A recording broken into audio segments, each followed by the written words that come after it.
नमस्कार मंडळी, मला इथनं तक्रार आलेली होती. या तक्रार संदर्भात मी इथे आलेलो आहे.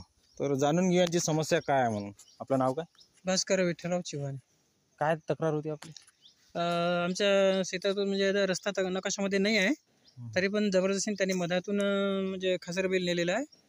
तर त्यासाठी आम्हाला म्हणजे अन्याय झालेला आहे आमच्यावर. त्यासाठी आम्ही तक्रार केली आहे. हो का? हा रस्ता नकाशामध्ये दाखवत आहे का? नाही, नकाशामध्ये रस्ता नाही आहे. मग का बरं इथून रस्ता टाकतात? तेच ना, मॅडमनी रस्ता नसताना, नकाशातही रस्ता नसताना त्यांनी म्हणजे इथून धुऱ्याने रस्ता दिला असं सांगत आहे. तर ते मॅडम आहे ना आपल्या नायब तहसीलदार रुपाली बेहरे, त्यांनी हा रस्ता त्याला दिलेला आहे. तक्रार केल्यावर काय म्हणणं आहे त्यांचं? तक्रार केल्यावर त्यांचं म्हणणं असं आहे का आम्ही धुऱ्याने रस्ता दिला आहे आणि तो मधातून आमचं नुकसान करून नेत आहे, पिकाचं नुकसान करून नेऊन राहिला आहे.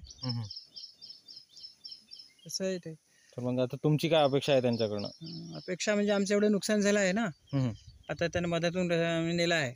म्हणजे रस्ता नकाशात रस्ते आहे ना, ते द्यावं बा. आमच्या कास्तकाराचं नुकसान नाही करावं बा.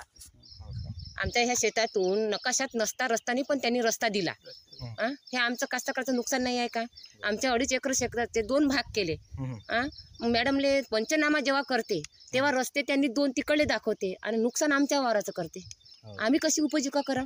आज आमच्या 2.5 एकराचं जर नुकसान केलं तर काय करणार? धड आम्हाला वाहता येणार ना, आम्हाला कोणाला विकता येणार. मग काय करून पडीत ठेवावं का? आज एवढं मोठे 300 त्याच्या पराठ्या गेल्या म्हणते, तो बोंबलत आहे. मग काय करावं आम्ही? आमच्यावर अन्याय नाही का? मग बघा, या प्रकारची समस्या मला इथे दिसून राहिली आहे. तर मी या तहसीलदार साहेबांना आणि यांच्या वरिष्ठ अधिकाऱ्यांना, माननीय स्थानिक इथले आमदार, खासदार, पालकमंत्री साहेब यांनासुद्धा मी हात जोडून नम्र विनंती करतो का या प्रकरणाची तात्काळ दखल घेण्यात यावी आणि यांना जो त्रास होत आहे तर त्रास होणार नाही बा याची काळजी घ्यावी, अशी मी तुम्हा सर्वांना हात जोडून नम्र विनंती करतो. धन्यवाद.